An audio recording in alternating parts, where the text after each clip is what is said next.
Hey guys, it's Simeon. This is Wrestling Unlimited as we are here on the 5th of April 2020. No, 5th of May. Why did I say April? May 2021 to talk about everything that went down tonight on AEW Dynamite, Blood and Guts. Now, as far as Blood and Guts does go, I think overall it was a really good show. I had some qualms with how the main event was presented, and we'll get into that as we talk about that. But I do want to say thank you for joining me here, twitch.tv/PWU Unlimited, youtube.com/Pro Wrestling Unlimited. Remember, if you are watching on YouTube, you can help us out a couple of different ways, either by hitting that donate button down below, or by donating Twitch bits in the live chat. Also, remember, you can help us out by subscribing to the channel right here on Twitch, one of two different ways. You can help out either with a tiered subscription or with Amazon Prime and a Prime Gaming subscription, because if you have Amazon Prime, then you have Prime Gaming. Prime Gaming gives you a number of different perks like DLC for games, sometimes even free games, but always one free subscription to any Twitch channel that you want to subscribe to throughout the month. On the flip side, if you're watching on YouTube, you can help us out a couple of different ways as well. If you're watching in the live chat right now, you can help us out with a super chat or a super sticker donation. Also, remember, you can always hit that join button down below, right next to where it says subscribe, to get early access to podcasts, early access to, what's the word I'm looking for, non-news videos, early access to exclusive news, a badge next to your name, and emojis in the live chat. But if you want to just support us directly, you can always head over to patreon.com/PW Unlimited. With that, guys, we got Blood and Guts to talk about. So, before the show started, the cage was already set up. Now, people in the building in attendance had to watch the first hour of the show on the big screen. There were no live matches in the building throughout the first hour of the show. I didn't talk to anybody once the show started. So I talked to somebody as they entered the building, and they messaged me and go, hey, cage is already set up. I guess we do have to watch these first couple of matches on the screen, because there was that rumor going around that that's what they were going to do. But I didn't reach back out to see how that experience was once I know, the show went on. I got busy with the kids and stuff and just forgot to reach out before we went live. And regardless, they had to watch the first hour on the screen, and they were told, act normal, act just like you're watching matches in the ring, but we will be piping in crowd noise to these matches. So, yeah, that's what happened in the first hour of the show. And the show kicked off with a tag team match, Jon Moxley and Eddie Kingston against Kenny Omega and MT Nakazawa. Don Callis opened the show by cutting a promo comparing Nakazawa to the greats of Japan. He then revealed that Nakazawa would wrestle tonight alone because Omega's not here. However, when Moxley and Kingston would be making their way down to the ring, they were actually attacked by Omega with a championship belt. Omega and Nakazawa beat down Kingston in the ring until Moxley ran in to even the odds. Moxley and Kingston brought the fight to the floor, where they sent their opponents into the barricade. Back in the ring, they double-teamed Nakazawa. Kingston hit a kitchen sink, but Omega ran in to break up the pin. With the official distracted, Nakazawa landed a low blow on Kingston and tried to choke him out, allowing his team to take control. Omega then isolated Kingston in the corner before hitting a Kataru Crusher for a 2. A straight chop woke Kingston up, and he chopped right back. Omega broke a combo attempt with an enziguri before hitting the first of the few you can escape. Kingston avoided a moonsault and hit a running clothesline, allowing him to tag in Moxley. Moxley teed off with Nakazawa here with repeated boots in the corner. Nakazawa then fired up and removed his shirt, but was, taken down with a German suplex by Moxley and then a pile driver. Omega broke up a pin. Moxley applied a rear naked choke as Kingston ran interference. Kingston then offered Omega a chance to save his partner, Omega refused and left Nakazawa by himself. Kingston and Moxley then hit a clothesline into a half-and-half suplex combo to pick up the victory on Nakazawa. So after the match, the Young Bucks would make their way out to the ring, and they're wearing like these Hawaiian shirts and stuff, and commentaries ripping the shit out of them, going, "Oh, whose curtains did they steal?" Like, that's supposed to be funny? Regardless, Good Brothers would run down, attack Moxley and Kingston. Omega would come back. Bucks would be in the ring. They did their heel elite stuff, which is just garbage. The Young Bucks are trying way too hard to be smarmy heels, but cool at the same time. Trying way too fucking hard. It's not getting over, at least not with me. I've talked to other people that said they don't like it because you could tell the Bucks are trying too hard. And yeah. The Good Brothers hit a magic killer on Moxley, and Matt Jackson followed it up with a super kick. Omega came back, flanked with his personal cameraman, Brandon Cutler. Good Brothers held Kingston up, allowing Omega to hit the one-winged angel as Nick Jackson mocked all of them. Well, Moxley and Omega. He then counted 1, 2, 3, like Moxley or Omega just won the match. And you go, okay. So we're going to get Omega and Kingston at the pay-per-view? And boy, could I not be more wrong. Fuck. What they're doing at Double or Nothing with the world title makes no sense. And we'll get to it, but it's just ridiculous. But we do have a super chat here from Derek Bocek. He says, "Hey, Tim, I have been a subscriber since 6K. Listen to the podcast and channel every day. Will always continue. I thought AEW was a good show tonight. Do you think Miro will beat Darby? I believe he could." I'm going to talk a little bit about that. Like, I'm not just going to gloss over that as far as what I think could happen with Miro and Darby next week. So thank you for the super chat, Derek. I really, really do appreciate that. But I will talk about Miro and Darby once we get to that segment, because I do have some stuff to say about that. Next up, we had Cody Rhodes versus QT Marshall. Factory joined Marshall for his entrance, but I don't think they stayed out there. Cody attacked before the bell, hitting a released German suplex right away. He was about to whip Marshall with his weight belt, but the official stopped him and threw it away. Then QT hit Cody with his weight belt right in front of the referee. And what does the ref do? Nothing. He tells Cody you can't do it, but it's all good if QT does it. Like, what is a disqualification? When did this match become no DQ? Because later, Arn beats crap out of QT, and it's all well and good. It's shit like this that pisses me off with this company. You literally can't tell one guy, you can't do this, it's against the rules.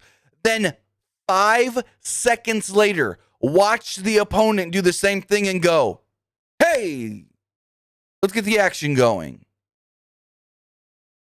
It's ridiculous. It's ridiculous. Like, say it one more time.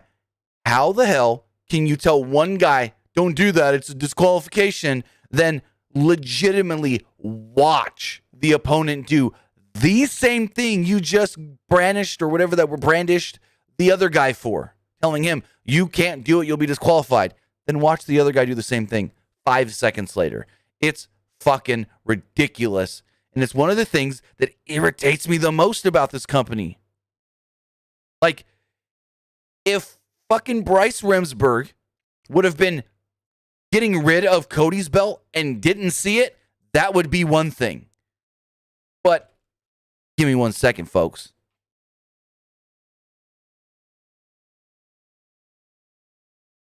We're going to play a little game here. So, pretend Andre is Bryce. I don't know if this is going to stay, but we're going to figure it out. Then Eddie is Cody. Then Zack Sabre Jr. is QT Marshall. This is literally how they were standing. Bryce between the two, Cody a little out with his back to QT.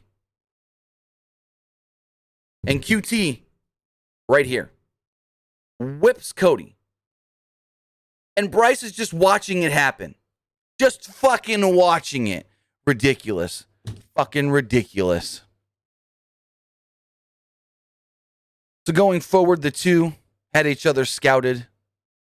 And they performed a lot of quick counters. Cody went to the top, but was met with an underhook suplex and a German suplex, forcing Cody to regroup with Arn. Marshall then got in Arn's face and laid a hand on him. So Arn snapped, and he grabbed QT, and he grabbed his head, put it up against the turnbuckle, and just was pushing it at ringside, pushing it. Thank you, Jack Dawson, for the super sticker donation. Really do appreciate that.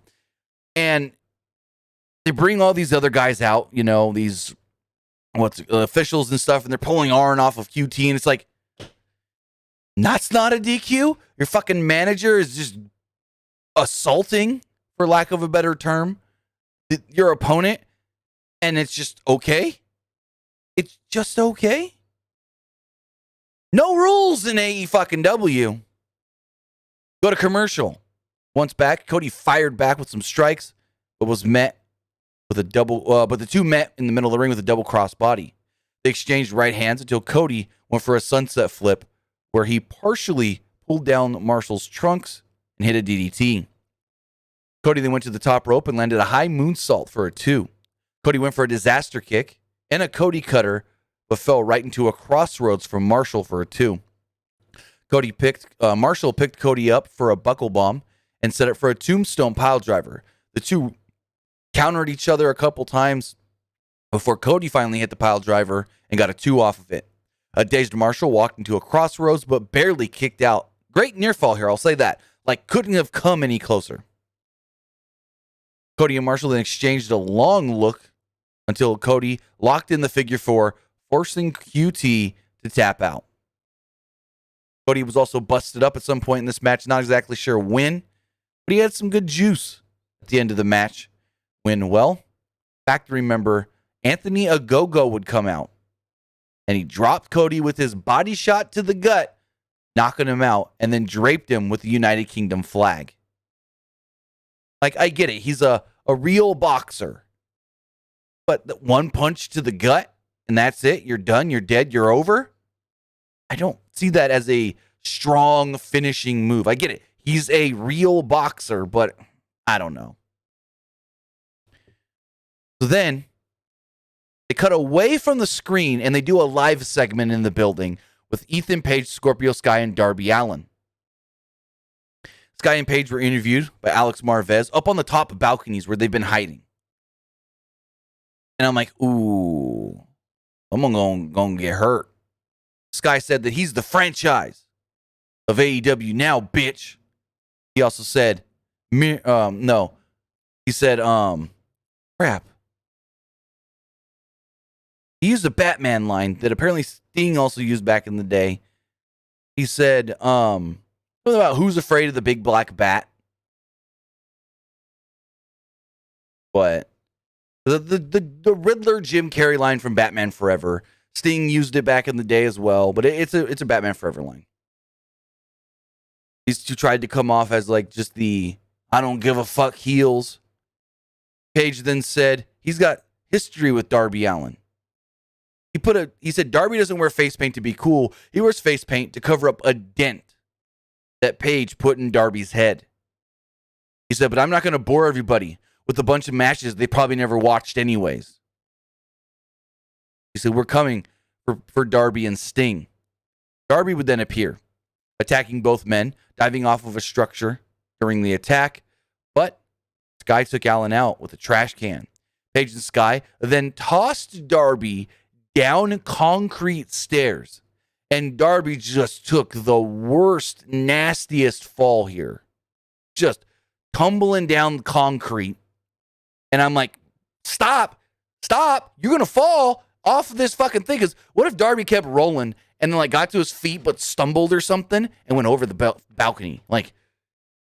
This guy likes to take these bumps that are daredevil risky bumps, but enough is enough. Just getting a little too much. That's it. Riddle me this, riddle me that. Who was afraid of the big black bat? I should know that because as a kid, I watched Batman Forever probably 60,000 times. Like literally. When I was a kid, the VCR would auto rewind. And then I'd go, boop, play again. But the segment was all right. Darby's got to quit it with some of these stunts. Like the one when he got put in the body bag and then was powerbombed from the ring to the stage and almost cracked his head on one of the steps. Or the other one when he was put on a ladder and thrown out of the ring on the ladder. Like, enough is enough. I get it. You want to be different. You want to show that you're not scared of anything. We get it, guy. We get it. Next up, we get a quick match. It's Dr. Britt Baker, DMD, against Julia Hart. Baker taunted Hart right away. When Hart fought back, Baker dropped her with a sling blade. She got the glove from Rebel and hit Hart with an air raid crash.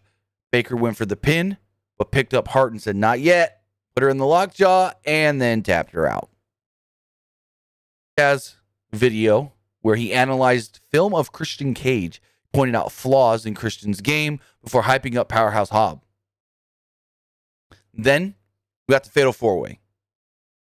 Winner of this match goes on to take on the Young Bucks next week for the AEW World Tag Team Championships. And when this match was announced, my first thought was, then why did SCU come out here and say, we're the number one ranked tag team. We're just waiting for you guys to agree to our tag title match that we're getting.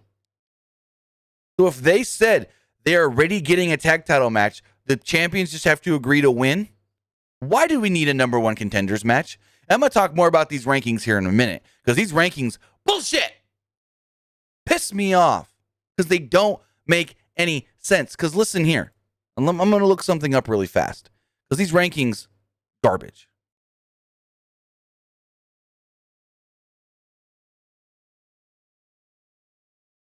Because, so we've got AEW rankings from this week, and I need the AEW rankings from last week.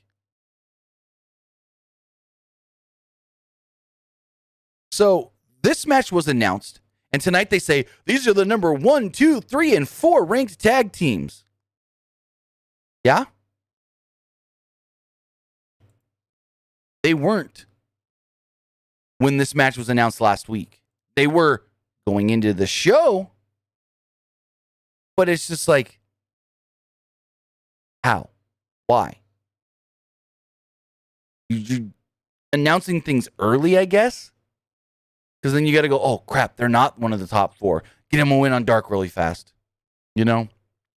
But regardless, match was all right. I mean, it wasn't the best. There's a lot going on in this match. Jungle Boy and Kazarian started it off. The cradle exchange. We got some unwanted tags from opponents leading to a complete brawl heading to a break. And that was the thing. This show felt like it had so many goddamn commercials. Once back from the break, things had reset. Daniels and Bowens wrestled before Luchasaurus forced his way in with the hard tag. Big Man took out both men of the Acclaimed with kicks and suplexes before hitting a double chokeslam on the Varsity Blondes. He then chokeslammed Kazarian on both Blondes on the floor. Jurassic Express hit more double team moves, but Daniels ran in to break up a pin attempt. Pillman sprung in with a flying clothesline on Jungle Boy for a 2. Jungle Boy came out with a rebound lariat and went to the top, but was pulled down by Daniels, who hit a flatliner on Luchasaurus on the floor. Kazarian tagged himself in and rolled up Pillman for a 2. Kazarian then took out Jungle Boy, but was rolled up by Pillman for a nice near fall. Pillman tried to follow it up, and kind of stopped in his tracks for some reason, where he was met with the BME best moonsault ever, or as some like to call it, the best Meltzer ever, from SCU, Christopher Daniels, and they got the win. So SCU, the team that stated that they already had a tag title shot waiting for them, wins a number one contenders match. Like, who didn't think SCU was winning this match? Like, really? Really? Everybody felt that SCU was going to win here. We then get a cool hype video for Jon Moxley versus Eugene Nagata next week with the IWGP Heavyweight Championship, IWGP United States Heavyweight Championship on the line. They got lots of New Japan footage and showed words from both men. Moxley was offended by being called a punk. He said Nagata would learn that his mouth could get him in trouble. Once the bell rings, Moxley's got no respect for anyone. So then, and I missed something earlier. So it was announced earlier, Britt Baker will challenge Hikaru Shida at Double or Nothing for the Women's Championship. They then said later they will be making an announcement regarding who would challenge Omega for the World Championship, and that's where we're at here. So Tony Schiavone's here, and he calls out Kenny Omega, the AEW World Champion. Omega comes out with the AEW belt. Nakazawa comes out with him as well, holding all the other belts. The Impact title, the TNA title, and the AAA Mega Championship. So they come out, and basically Omega's like, all right, so what are you announcing? Just get it over with. These people aren't here to see me, or they might be, but I don't want to be here, so let's get this over with. And Schiavone goes, well, next week, the number 1 and number 2 ranked wrestlers in All Elite Wrestling, Orange Cassidy and Pac, will face off in a number 1 contenders match with the winner getting a shot at the AEW World Championship at Double or Nothing. So Omega goes, Tony, just announce it now. It's me versus Pac. There's no way Pac's losing, and out would come Orange Cassidy. Saunters out next to Tony Schiavone. And Omega starts laughing, saying, I don't even know who you are. Omega said, I'm the one that made wearing sunglasses in wrestling cool, not you. But I've seen all the people like at Halloween that dress up like you and whatnot. He said, but the fans may like you. They know who the better wrestler is.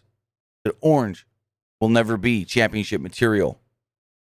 Topic, like I said, talked about the sunglasses thing. Omega goes, what are these special edition Ray-Bans? And he took them from him. He felt like they were stalling for time here. He then put the glasses on Nakazawa. He said, oh, there you go. There's a real champ look right there. He looks way better.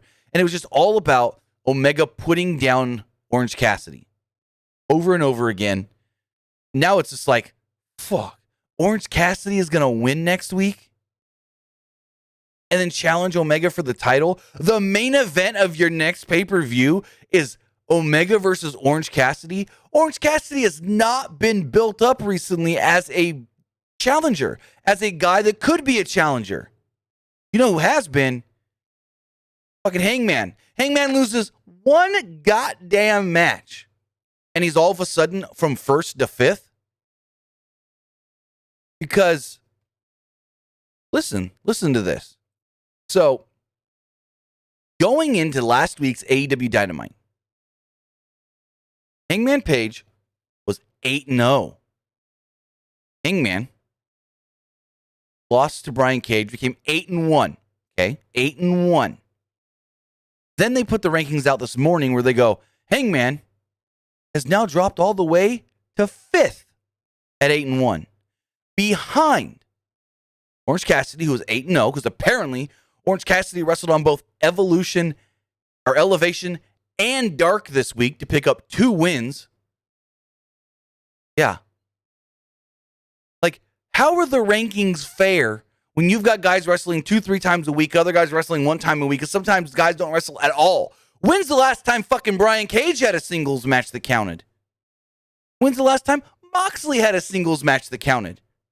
But they're ranked higher than freaking Hangman Page. Orange Cassidy, 8-0. Okay, cool. Pac, 5-0. I don't think that's a number 2. I don't think that's worthy of number 2. Just because you're 5-0 doesn't mean you're better than 8-1. You know what else isn't better than 8-1? 6-1. Jon Moxley at number 3. You know what else isn't better than 8-1? 5-1. Brian Cage at number 4. How the fuck? And I said it like that because it pisses me off. Is Hangman Page 5th at 8-1? I can maybe see them saying, okay, put him 3rd. Because he's lost a match. These other 2 guys haven't lost. But to have him lesser than a 6-1 guy and a 5-1 guy, that just right there shows your rankings don't mean shit. because you don't even know how they work at all. And it's garbage. It's garbage.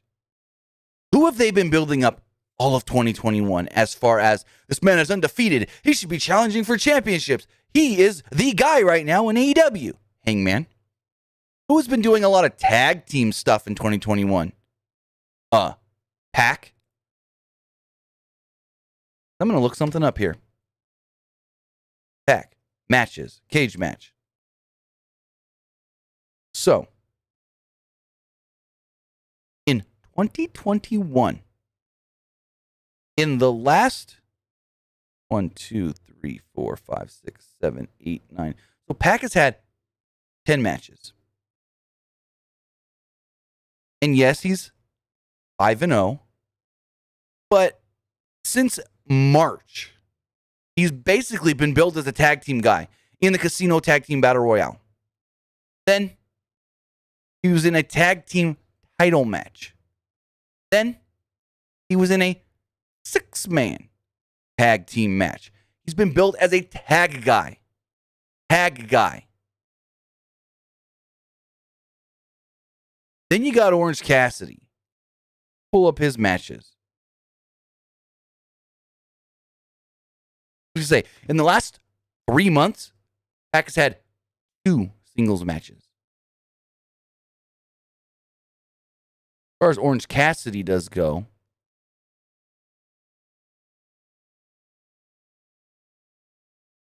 literally, he had 2 matches already this week. Wait, no.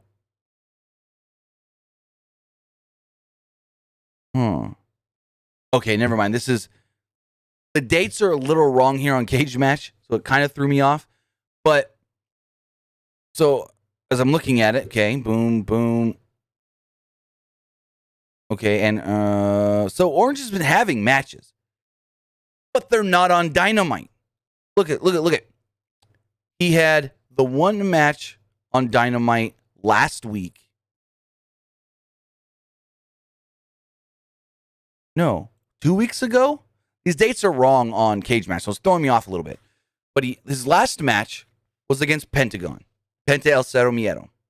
He won that match. But then, that's a Dynamite match, so we're going to keep that on this hand. But then, how many other matches did he have not on Dynamite? He beat VSK. He beat Dean Alexander. He beat Prince Kai. John Skyler. Tag team match. Ryan Nemeth. Tag team match. There's 6. So, in 2021, he has had there's one other one in February. He had a match where he beat Luther. 2 matches on Dynamite. If you're going to be building up a guy to be a challenger, the challenger at your pay-per-view, give him some wins on the show that people actually watch. I get it. He's got all these fucking wins on Dark. All these wins on Elevation. Who watches Dark and Elevation?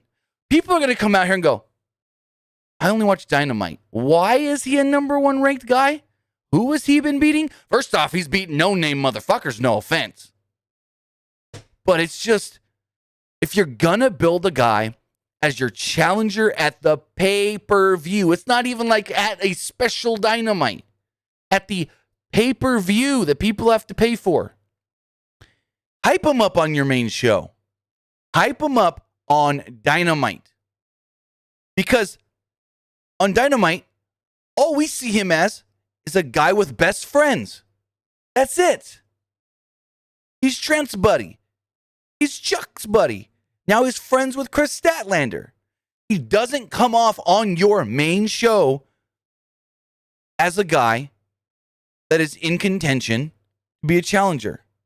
So it's just like, I get it. You got all these wins on Dark. You got all these wins on Elevation. But it's just like in WWE.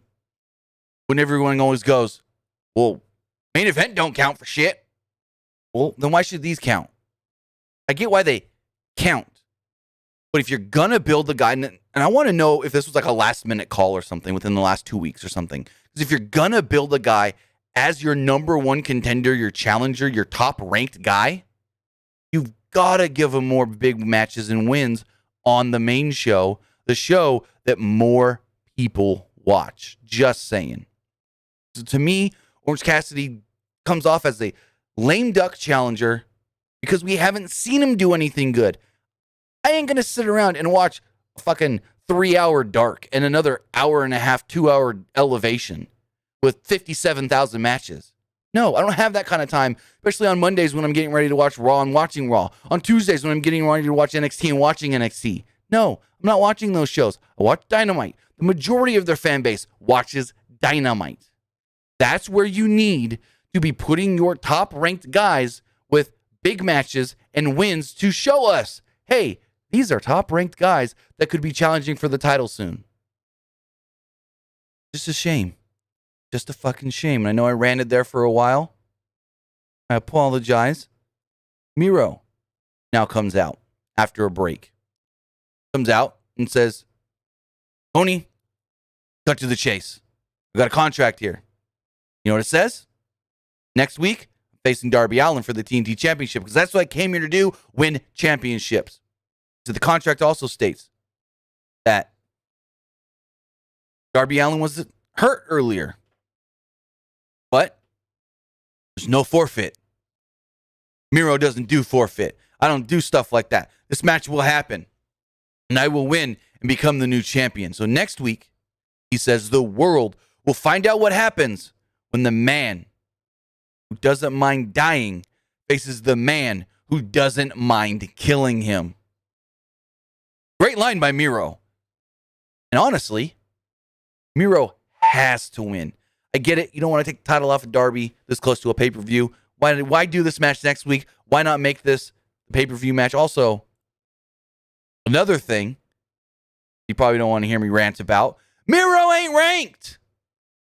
Miro ain't fucking ranked. But why is he getting a TNT title shot? Oh, because he went to Tony and Tony said, sure, here you go. You haven't done anything to deserve it, but here you go, bud.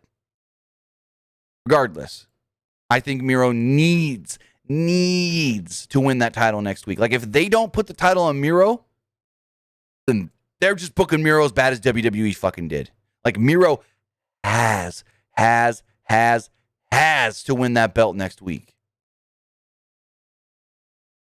But as we go forward, we get our what's coming next week thing. Darby defending the TNT title against Miro. AEW World Championship Eliminator #1 contender match. Orange Cassidy versus Pac. The Young Bucks will be defending the AEW World Tag Team titles against SCU.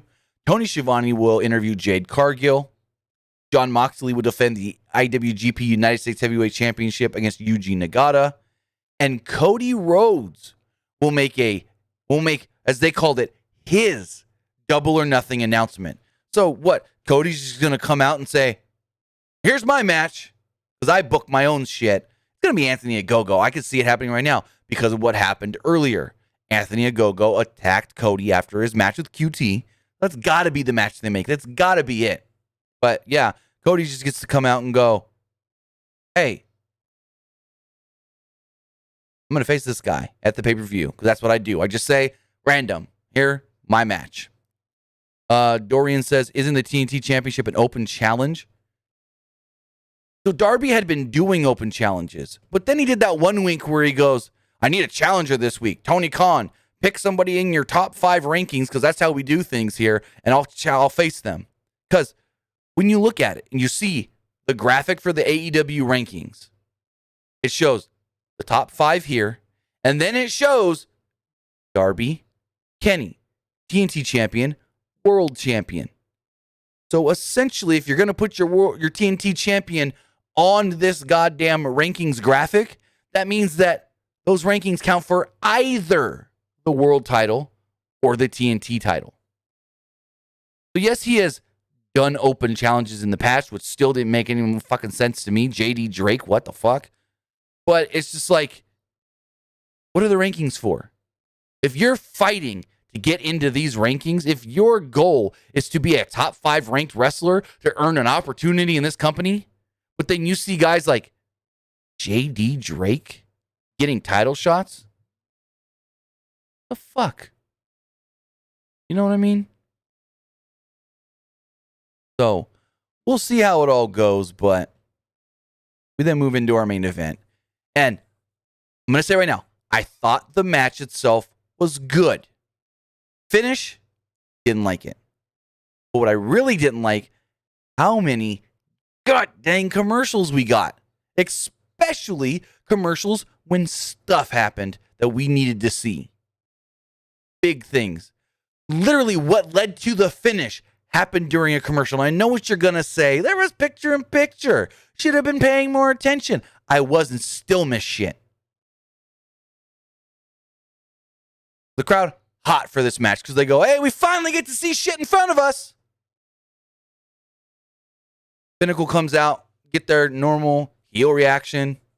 Inner Circle comes out, Dead President's, what's the word I'm looking for? Callback here thing, whatever. They're wearing jumpsuits. They got their hometowns on the back.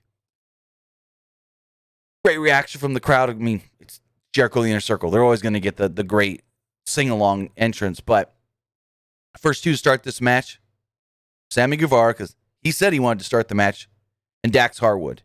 And I loved how they said, Tully did all the strategizing for the Pinnacle in this match. And he said the reason Dax is going first is he has the best gas tank of anybody in the Pinnacle. He can last the longest. So Guevara immediately took to flight and dove over the ropes before the two wrestled around for an extended sequence, 5 minutes. Harwood cut Guevara off with a spine buster and called for the pin, but, well, you can't. Because in War Games, Blood and Guts, or at least this version and the original version, there are no pins. And you can't even try to win until all 10 men are in the ring. At one point, Guevara shoved Harwood into the corner buckle, and the two climbed the side of the cage. They balanced on the top rope until a strike from Guevara sent Harwood crashing between the ropes and the cage and sent him side to side into the chain link fence. Harwood was then busted open, and Guevara then hit a springboard cutter as Spears came in next.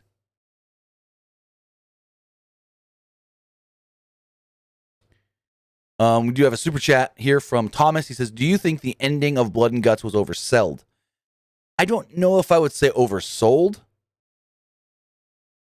but to end the match so something doesn't happen only for that something to happen 10 seconds later, ridiculous finish. And we'll get to that. Thank you for the super chat, Thomas. Really do appreciate that. So Spears comes in with a chair because, he's the chairman of AEW. Guevara tried to fight him off, but was planted with a spine buster. Spears set up the chair in the corner as Guevara tried to fight back, but was overwhelmed by the numbers advantage. Spears hit him with Guevara, with the chair to the back of the head. The Inner Circle entrant Ortiz would then come in, who brought in a chair of his own. He ran wild on Harwood and Spears, taking out both men before smacking them both with the chair shots. Guevara and Spears met for a springboard, but Ortiz took out Spears with a chair shot, allowing Guevara to hit a Spanish fly. Guevara went for another springboard and fell off the ropes as he was busted open as well. Pinnacle member Cash Wheeler would then come in as the freshest man here, took down Ortiz. Guevara and Ortiz wrestled for a little while until Guevara and Ortiz had the advantage for a little bit until Pinnacle then again got the advantage with the numbers advantage. FTR hit an assisted brainbuster on Ortiz as Spears tossed Guevara into the cage. Wheeler drove Ortiz into the cage right in front of Santana's face. Spears locked on a sharpshooter as Wheeler hit a gory bomb into the cage wall, sending Ortiz between the cage wall and the ring apron. Next up for the Inner Circle would come Santana. He planted Wheeler with a Uranagi and Harwood with the back suplex heading to a commercial break. During that break, FTR flapjacked Santana into the cage, allowing Pinnacle to enter the cage once more. Wheeler was busted open. Then, during the commercial, all of a sudden Wardlow's just in the match. Wardlow's in. You have a fucking entrant into the match during a break. Horrible timing. Horrible. Inner Circle had dispatched the Pinnacle. At this point, numbers were not really a factor until Wardlow came in. Big Man took them all out by himself. We then finally come back from break. He tosses Guevara into the cage and Powerbomb Ortiz into it as well. And they just randomly, you hear commentary, oh, Wardlow's in this match now. Didn't even play it up that Wardlow's in and the Pinnacle now have the advantage again. No, they're all fighting. Sammy gets thrown into the cage, and you hear Excalibur just go, well, Wardlow is in this match now. Jake Hager comes in to even the odds with the Inner Circle. He ran wild on everyone before applying a ankle lock on Spears, who frantically tapped out. But remember, you could tap out to lose, but not every man is in yet, so the match cannot finish. The two big men then stared down. The crowd went nuts, wanting to see Wardlow and Hager face off. They had a striking exchange before Wardlow sent Hager into the chain. They each turned it around on each other up against the chain link fence. Then the final man came in for the Pinnacle, and it was MJF. MJF came in as Spears hit a C4 on Guevara. The crowd was loudly anti-MJF. Wardlow took out Hager from behind, allowing MJF to pose in the corner and taunt Jericho. At this point, the Pinnacle was firmly in control. They isolated Santana on their side of the ring. Jericho then finally entered. The blood and guts match officially began. All of a sudden, you got one team on this ring, one team in this ring, and they're staring at each other. And they're staring at each other. Look at each other like they're teammates, and they go, go, basically. And they both run towards the center. Some guys tried to just climb through. Fucking Hager tried to jump over the ropes and didn't really make it. Wardlow kind of climbed the turnbuckle and was like, I want to punch at you, Hager. It was all right. The two teams met in the middle. And they started pairing off. Jericho brought out Floyd, the baseball bat, which I don't even know where he got the bat from. And fucking Tony and JR start talking about how they called the first War Games match. And they go, but you know, the big difference between now and then is there were no baseball bats. What, ever in wrestling back then? Like baseball bats weren't just a thing at all? Anyways, Spears tried to climb the cage for some fucking reason. He's like in the cage. Jericho's got the bat. So he goes, run away from Jericho. Let me climb the cage. Uh-oh, can't climb no more.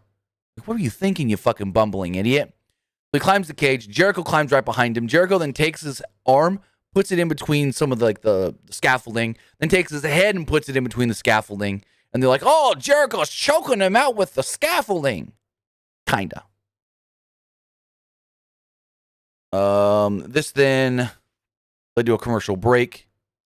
During that break, the Pinnacle turned it around and started to dismantle one of the rings. So they're fucking destroying the ring. They're pulling the mats up and all this stuff, and it's during a break. Another big moment during a break. When we come back from the break, and you just hear Tony Schiavone, man, it looks like a hurricane has gone off in this match. So FTR tried to pile drive Santana and Ortiz onto the exposed wood. They turned it around, and Guevara showed up and hit an assisted stuffed pile driver. It's like Tully usually does with FTR. Spears was hung upside down in a tree of woe as Ortiz used a chair. At this point, basically, I think everybody was bleeding somehow. Guevara hit a coast-to-coast drop kick, threw the chair into Spears. The left ring was completely dismantled as Jericho smacked MJF with the turnbuckle. Santana produced a fork, of all things, don't know where he got it from, and stabbed at MJF with it. MJF was bleeding very badly. MJF had, as they call it, the Crimson Mask, the Triple H WrestleMania 20, just full-on blood by the end of this. Jericho used the bat to choke out Wardlow and landed a clean, close fist right to the head of MJF. Wardlow fired up and took out everybody in the Inner Circle, but he was met with another weapon shot. Tried to block it, and he was hit with the chair to the head, leading to the final commercial break, where during this commercial break, so the match starts off, and they say there's two referees, one on one side of the ring, guarding a door with a key, one on the other side of the ring, guarding a door with a key. It's Bryce Remsburg It's Aubrey Edwards. They're the only two. They had to tell us that the only two people with keys that can get in or out of this cage. Well, fucking Bryce Remsburg, fire his ass, totally assaults an official, grabs the key, opens the door for MJF to get out. MJF gets out, and what does he do? He climbs to the fucking top. This is where I go, okay, he's on the top. This is all happening during the break. And when we come back, MJF's on the top. Jericho's starting to follow him up there. We cut back to the show, and they just say, MJF had some assistance by getting at that referee. Or something. They say something like, MJF had assistance attacking the referee. He got the key and was able to get out. He fled to the top of the cage. Didn't even tell us that Tully helped. Like, what if you didn't pay attention during the commercials?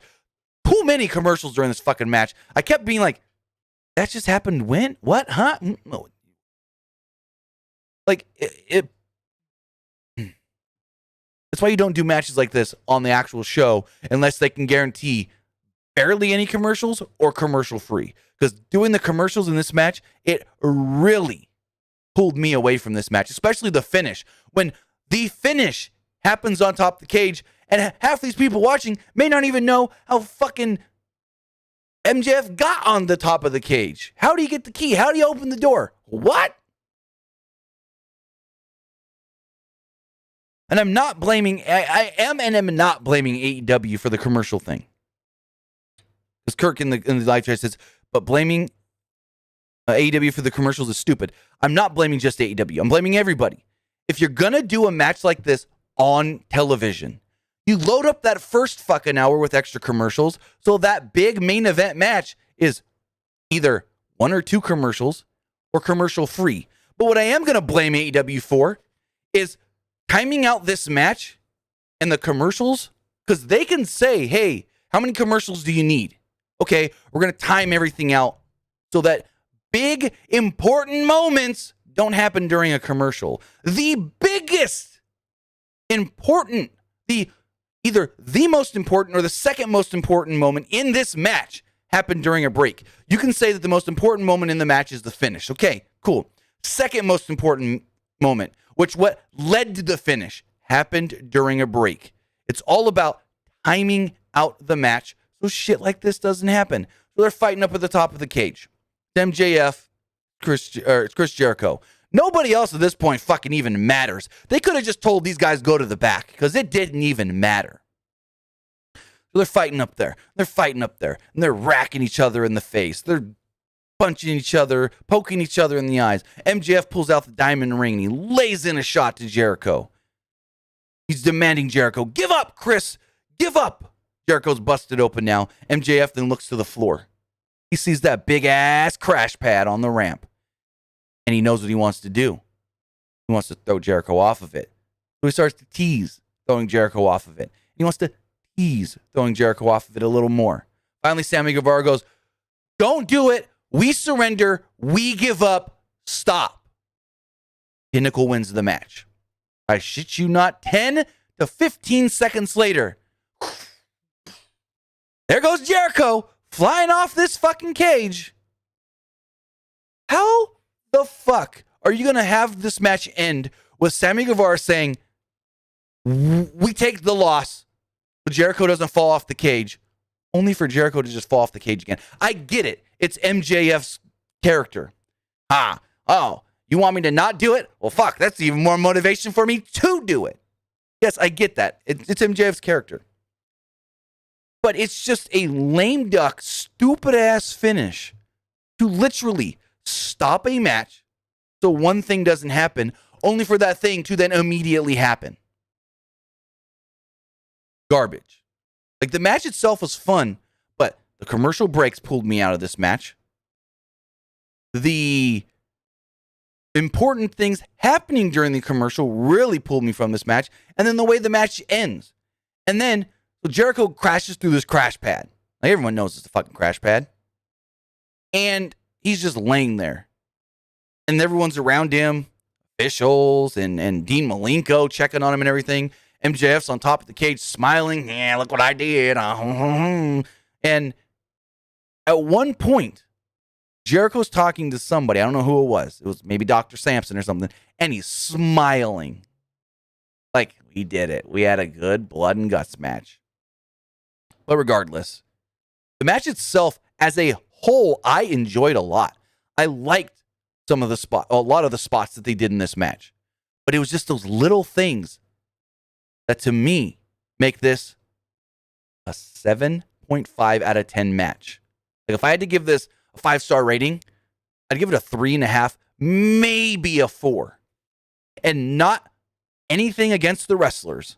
It was all book this match. For booking important things during the break. Like, I'm 99% sure they could have went to TNT and said, how many commercials do you need? How long do the commercials need to be? We'll book around it. And we've seen it happen in WWE. We know TV companies are willing to do this. You load up your first hour or your first whatever with extra commercials so that main event is either limited commercials or commercial free. So, to me, the match itself, I'll give it an 8, which would be 3.5 to a 4 out of 10. Because of those little minute things. There's a gnat bug right in front of me. Anyways, again, I liked all the work in the match. But it was just those little things that, to me, doesn't make it a great match. And I see all these people, oh, that's how you do war games. WWE doesn't know what they're doing. Blah, blah, blah, blah. I enjoyed some of the WWE ones better. Not all the WWE ones, but some of them. So, I'm not trying to compare WWE to AEW because they've done similar things and this and that. No, I'm not. That's not what I'm doing here. But I'm just saying. Like, I don't know. That was AEW Dynamite. Now I want to know what you guys thought of tonight's show. I forgot to run polls, but check the text messages. Remember, if you want to be part of tonight's show, you can do so by texting into 510-906-1341. Again, that number is 510-906-1341. We do have, let's see if they'll load. Good number of text messages. This person here says, what do you think the Pinnacle go from here after beating the Inner Circle? Or Inner Circle? Jericho said it. This is only the start of the feud. This is not the payoff already. He said it in multiple interviews. He says, keep up the good work. Good stuff coming up in the next podcast. Also, which one is the better challenger for Omega at Double or Nothing? Neither. If I'm going to have to choose Pac or Orange Cassidy, Pac. I so do not want to see Kenny Omega have to do the Orange Cassidy bullshit. I so don't want to see it. Just like with Pac and Orange Cassidy in that match they had at Revolution 2020. If we get Orange Cassidy in a fucking world title match doing those soft style kicks, I'm over. I'm over it. I'm done.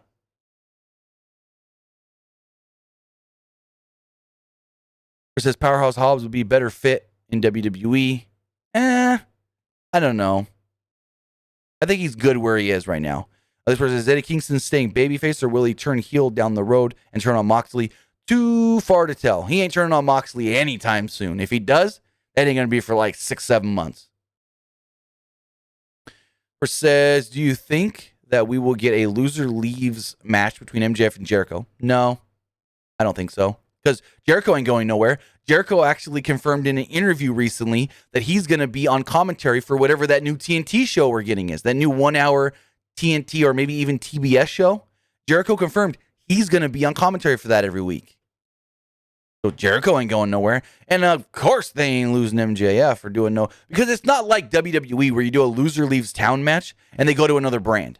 AEW, you do loser leaves town, you got to fire their ass. Like they cannot show up somewhere else for you. Like you can't go, oh, loser leaves town. And then they're just only on Dark. Never on Dynamite anymore. So. And this last text message says, what happened to not being allowed to escape the cage as it's considered forfeit? Or is that just a WWE thing in war games? It might just be a WWE thing. I don't remember if that was an old school War Games match because, well, back in the day, ain't nobody wanted to get on that cage. It was so flimsy, you would have fell through it. So, but yeah, I think that's just a WWE thing. It says the TNT title match should have happened at Double or Nothing unless they have something big planned for Miro as the champ at Double or Nothing. Wholeheartedly agree. This match,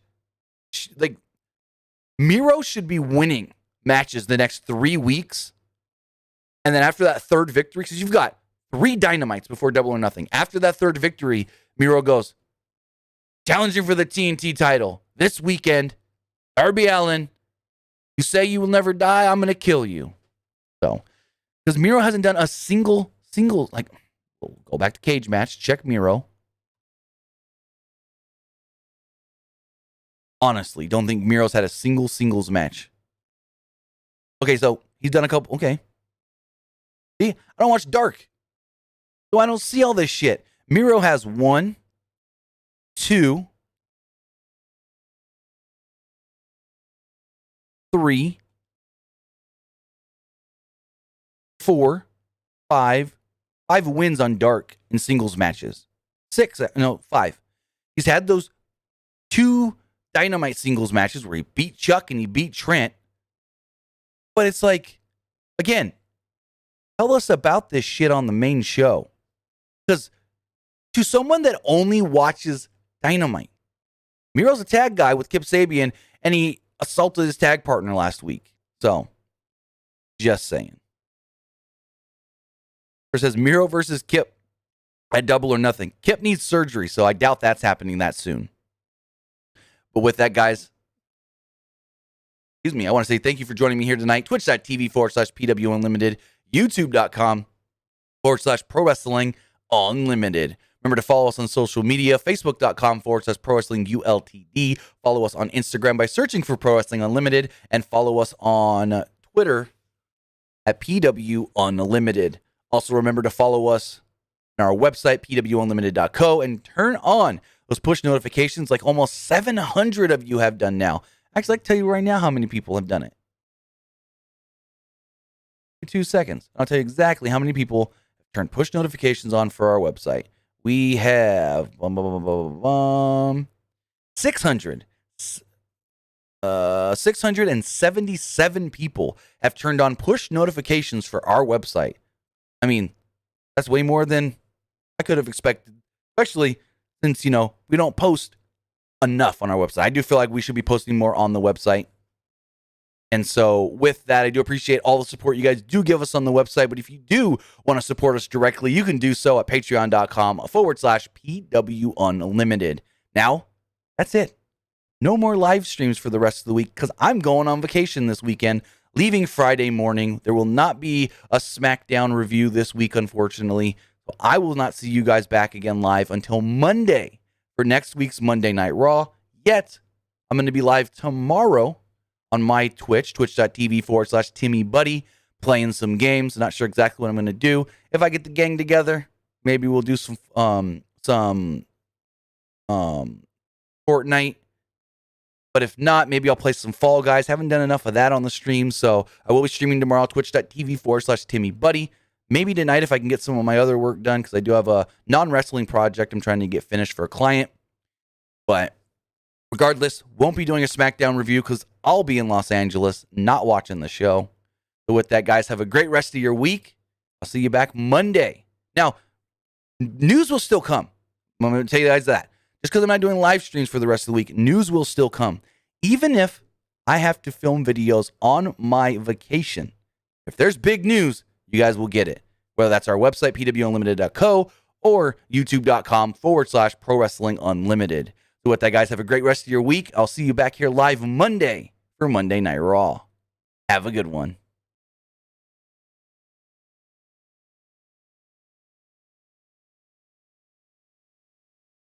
All right, if you're still watching on Twitch,